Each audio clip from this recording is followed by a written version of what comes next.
Market के sentiments and Adani group के जो ऊपर एलिगेशन चल रहे हैं उसका इम्पैक्ट हमारे क्वांट एक्टिव फंड के ऊपर कैसा हो सकता है और उसका फ्यूचर परफॉर्मेंस भी कैसे हो सकता है, इस वीडियो में हम लोग डिटेल एनालिसिस करने वाले हैं। तो आइए जानते हैं हमारे क्वांट एक्टिव फंड के बारे में। पहले देखते हैं कि उनका रिटर्न कैसा कैसा हो रहा है, पास्ट परफॉर्मेंस हम लोग पहले चेक करते हैं। तो इधर आप 5 ईयर्स अगर वाइज देखोगे तो 5 ईयर्स में हमारा ऑलवेज जो क्वांट एक्टिव फंड है वो अच्छा परफॉर्म कर रहा है हमारे बेंचमार्क इंडेक्स के कंपैरिजन में। लेकिन जब मैं 1 ईयर वाइज रिटर्न की बात करूंगा तो 1 ईयर वाइज रिटर्न आप देख सकते हैं इधर ऑलमोस्ट 1% तक हमारा पॉजिटिव रिटर्न दे रहा था निफ्टी 500, वही भी हमारा 5.2% तक हमारा ये फंड रिटर्न दे रहा था। तो इसका मतलब बेंचमार्क इंडेक्स को हमेशा ये बीट करते हुए नज़र आ रहा है। लेकिन अगर मैं 6 मंथ का देखूंगा तो 6 मंथ में भी आप देख सकते हैं 6 मंथ में भी ये 1.4% तक का पॉजिटिव रिटर्न दे रहा था निफ्टी 500, वही भी हमारा जो फंड है वो ऑलमोस्ट 5.5% तक का पॉजिटिव रिटर्न देता हुआ नजर आ रहा है। लेकिन जैसे मैं 3 मंथ वाइज रिटर्न अगर देखूंगा तो 3 मंथ में हमारा निफ्टी 500 हमारा जो उसका नेगेटिव रिटर्न -2.4% है, वहीं पे हमारा जो फंड है -4.5% तक का नेगेटिव रिटर्न। इसका मतलब है कि हमारा जो फंड है वो निफ्टी 500 जो बेंचमार्क इंडेक्स है उसके कंपैरेटिवली ज़्यादा नेगेटिव रिटर्न दे रहा है। अगर मैं 1 मंथ वाइज अगर देखूंगा तो 1 मंथ वाइज आप देख सकते हो कि इसमें ऑलमोस्ट -6.1% तक का रिटर्न दिया है, वही भी जो निफ्टी 500 है वो -3.9% तक का हमारा रिटर्न दिखाई दे रहा है। तो इसका मतलब ये है कि इसके पीछे का जो हम लोग लॉजिक समझेंगे कि ये निगेटिव रिटर्न लास्ट 3 मंथ से क्यों हो रहा है, और हम लोग पूरा डिटेल में एनालिसिस करके हम लोग डिसीजन ले सकते हैं कि इसमें आप इन्वेस्टमेंट करना चाहिए या नहीं करना चाहिए। इसमें देख सकते हैं कि 32,225 इन्वेस्टर ने इन्वेस्ट किया है ऑलमोस्ट 23.1 करोड़ लास्ट 3 मंथ में। तो इसका मतलब है कि इन्वेस्टर अभी भी इसमें इन्वेस्ट करना चाहते हैं, तो इसलिए आप देख सकते हैं कि ऑलमोस्ट 23.1 करोड़ तक का इन्वेस्टमेंट इधर दिखाई दे रहा है लास्ट 3 मंथ में। लेकिन अगर मैं फंड इनसाइड की बात करूँ, उसके रिटर्न की बात करूँ कंपेरेटिवली अदर कैटेगरी के फंड के, तो 1 ईयर रिटर्न वाइज हमारा निप्पॉन इंडिया जो मल्टी कैप फंड है वो अच्छा परफॉर्म करते हुए नजर आ रहा है, क्योंकि उसका रिटर्न आप देखोगे तो 11.58% तक का है। वही हमारा जो फंड है वो ऑलमोस्ट 6.35% से जो रिटर्न कंपैरिजन में हमारा निप्पॉन इंडिया से कम है। तो इसका निप्पॉन इंडिया का अगर आप देखोगे तो निप्पॉन इंडिया का भी अगर ग्राफ इधर देख सकते हैं, फंड इनसाइड में इधर लिखा हुआ है in the last 1 year this fund out perform the fund in its category. तो इसका मतलब है, लेकिन इसका मतलब है कि निप्पॉन इंडिया का ग्राफ हमारा 1 ईयर के इसमें इधर देखोगे तो 1 ईयर में लास्ट, तो अगर निप्पॉन इंडिया का ग्राफ देखोगे तो लास्ट 1 ईयर में हमारा ये क्वांट एक्टिव फंड से अच्छा दिख रहा है। लेकिन लास्ट 3 ईयर्स और लास्ट 5 ईयर्स की बात करेंगे तो लास्ट 3 ईयर्स और 5 ईयर्स में ही हमारा ये क्वांट एक्टिव फंड जो है वो अच्छा परफॉर्म करते हुए नज़र आ रहा है। ऑल कैटेगरी से ये सबसे अच्छा परफॉर्म कर रहा है।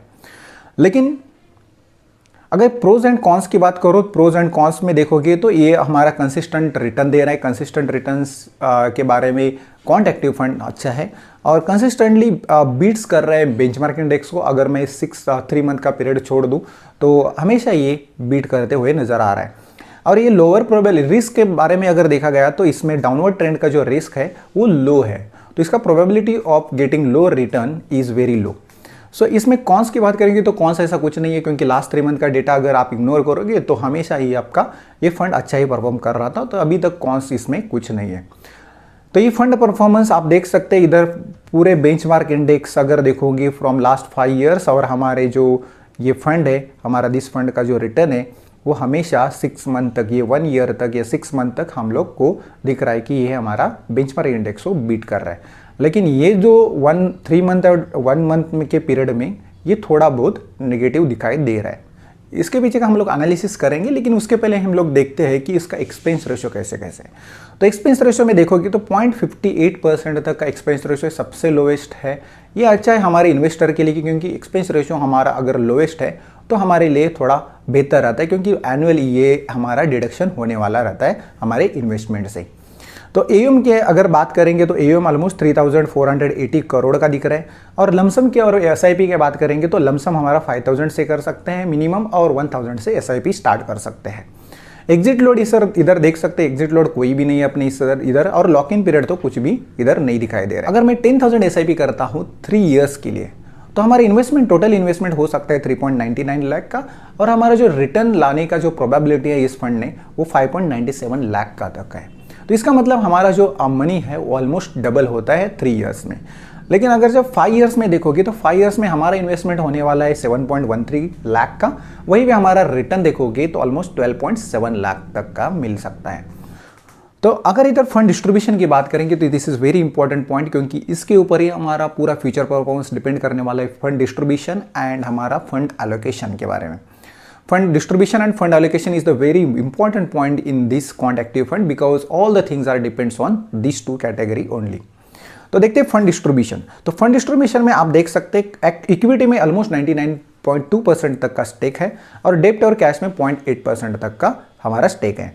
वहीं पे अगर मैं ब्रेकअप करता हूँ इस हमारे इक्विटी और डेप्ट का, तो फंड डिस्ट्रीब्यूशन का, तो आप देख सकते हैं कि लार्ज कैप कैटेगरी में 43% तक का स्टेक रखा है, और स्मॉल कैप में हमारा ऑलमोस्ट 28.6% तक का स्टेक है, और वहीं पे मिड कैप का अगर देखोगे तो 27.2% तक का स्टेक है। लेकिन ये सेक्टर एलोकेशन में अगर देखोगे तो सेक्टर एलोकेशन अगर अच्छे से आप देखोगे तो आपको इधर अच्छे से एक समझेगा कि क्या इसमें वेरिएशन हो रहा है। तो वेरिएशन आप देख सकते हो, इधर आप बेसिक मटेरियल और फाइनेंशियल सर्विस का आप इधर स्टेक देख सकते हो 21% और 16% अक्टूबर 2022 में था।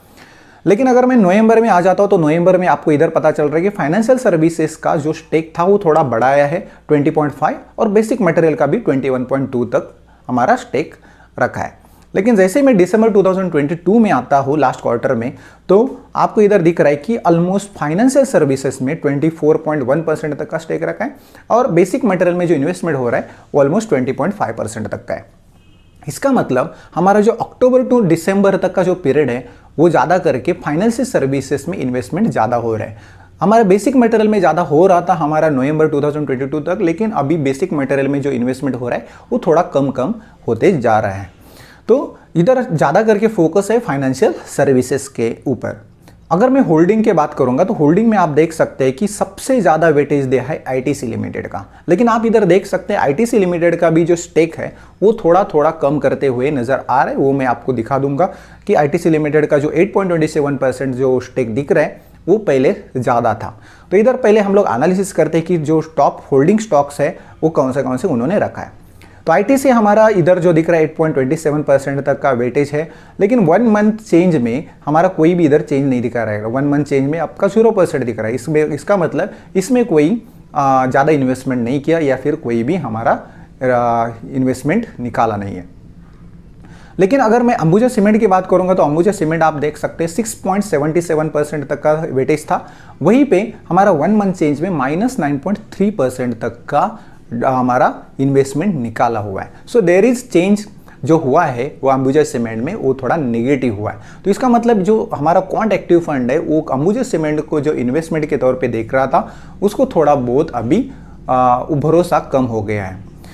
तो ये अंबुजा सीमेंट क्यों हो रहा है, क्योंकि जो आप देख रहे हैं हमेशा न्यूज़ चैनल पे अदानी ग्रुप का जो हमारा जो एलिगेशन चल रहा है उसके चलते अंबुजा सीमेंट और अदानी पोर्ट जो है स्पेशल इकोनॉमिक जोन लिमिटेड या फिर सारे स्टॉक्स अदानी के बहुत खराब परफॉर्मेंस दे रहे हैं। तो उसके चलते हमारा क्वांट एक्टिव फंड का भी परफॉर्मेंस थोड़ा बहुत लो हो सकता है। उसके चलते उन्होंने थोड़ा बहुत अंबुजा सीमेंट में से जो इन्वेस्टमेंट है वो थोड़ा निकालना चालू कर दिया है। लेकिन जो मैं अदानी पोर्ट्स की बात करूँ तो अदानी पोर्ट्स में वो थोड़ा बहुत इधर दिख रहा है कि इन्वेस्टमेंट उन्होंने स्टेडी रखा है।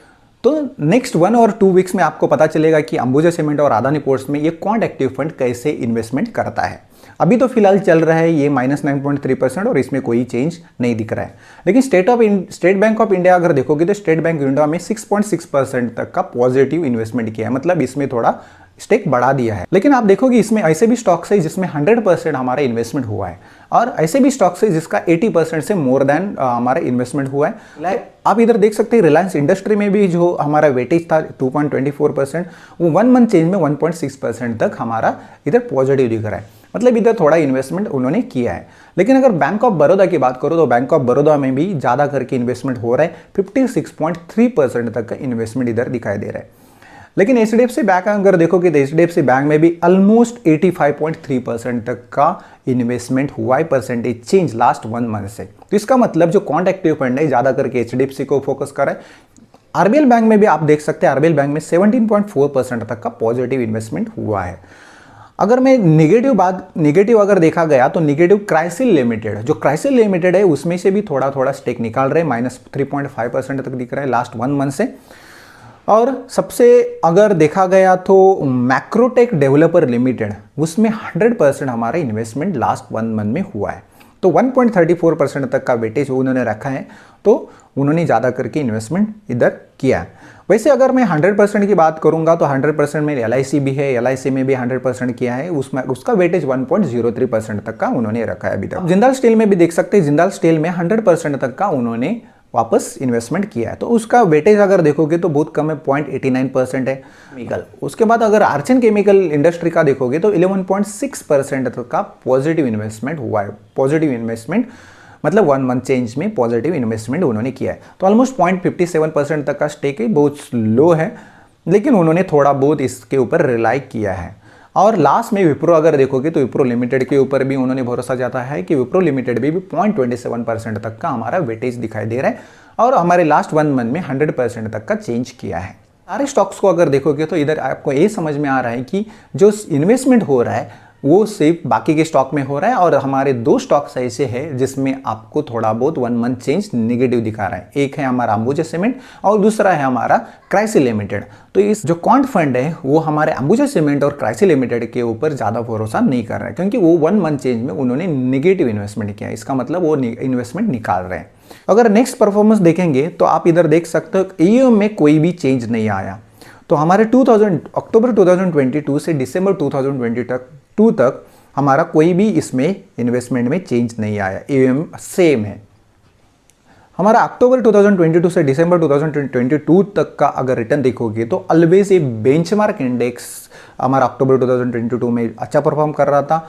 नवंबर में हमारा बेंचमार्क इंडेक्स से हमारा जो फंड है वो अच्छा परफॉर्म कर रहा है, लेकिन वहीं पे दिसंबर 2022 में वापस सेम चीज़ हो रहा है। अक्टूबर जैसे हो रहा था वैसे ही हमारा दिसंबर में हो रहा है। तो दिसंबर में हमारा 5.37% तक बेंचमार्क इंडेक्स रिटर्न दे रहा था, वहीं पे हमारा जो 3.17% तक का हमारा ये फंड रिटर्न दे रहा है। तो जैसे कि मैंने बोला था कि ITC का स्टेक वो थोड़ा थोड़ा कम कर रहे हैं, तो इधर आप देख सकते हैं कि लेकिन अक्टूबर में ITC का अगर स्टेक देखोगे तो 9.6% तक का था, लेकिन अगर नवंबर में आप देखोगे तो 8.6% तक का रखा, और अगर दिसंबर में आओगे तो दिसंबर में आपको इधर दिख रहा है 8.3%। तो इसका मतलब ITC से भी आप जो इन्वेस्टमेंट, ITC में भी जो क्वांट एक्टिव फंड जो इन्वेस्टमेंट कर रहा था जो फंड मैनेजर, वो थोड़ा बहुत ITC से पैसा निकाल के बाकी जगह पे इन्वेस्टमेंट कर रहा है। ये पूरे स्टॉक की लिस्ट में अगर मैं विनर और लूजर की बात करूंगा तो लूजर और विनर में आप देख सकते हैं, विनर है हमारे RBL और लिंडे हमारे इंडिया लिमिटेड और पंजाब नेशनल हमारा बैंक। इन्होंने 17%, 13.4% और 6% तक का पॉजिटिव रिटर्न दिया है। लेकिन अगर कंपैरेटिवली लूजर अगर देखोगे तो लूजर हमारे इजी ट्रिप हमारा है, अंबुजा सीमेंट है और अदानी पोर्ट्स है। इन्होंने इतना निगेटिव रिटर्न दिया है कि कंपैरेटिवली अगर पॉजिटिव रिटर्न को देखा और निगेटिव रिटर्न को देखा तो निगेटिव रिटर्न हमारा ज़्यादा आ रहा है। इसीलिए हमारा जो फंड परफॉर्मेंस है लास्ट 3 मंथ से बहुत नेगेटिव चल रहा है। अगर हमारा इन्वेस्टमेंट अगर अच्छे जगह पे कर देगा, अच्छे स्टॉक पे कर देंगे, तो फिर ये रिटर्न थोड़ा अच्छा हो सकता है। ये आपने भी देखा कि इन्वेस्टमेंट थोड़ा बहुत डाइवर्सिफाइड किया है, तो ये आने वाले पीरियड में ये फंड क्वांट एक्टिव फंड हमारा अच्छा परफॉर्मेंस कर सकता है। फ्यूचर में हम लोग को ऐसा पता चलेगा कि क्वांट एक्टिव फंड कौन से जो स्टॉक्स है उसको ज़्यादा फोकस कर रहा है, या फिर इन्वेस्टमेंट जो किया है किस में से कौन से स्टॉक से जो इन्वेस्टमेंट किया है कौन से स्टॉक से निकाल रहे हैं। ये सब एनालिसिस के बाद हम लोग जाते हैं हमारे रिस्क फैक्टर के ऊपर, क्योंकि risk factor is very important whenever you are investing your money in some mutual fund. तो हम लोग अभी इधर देख सकते हैं कि जो रिस्क है हमारा कितना है।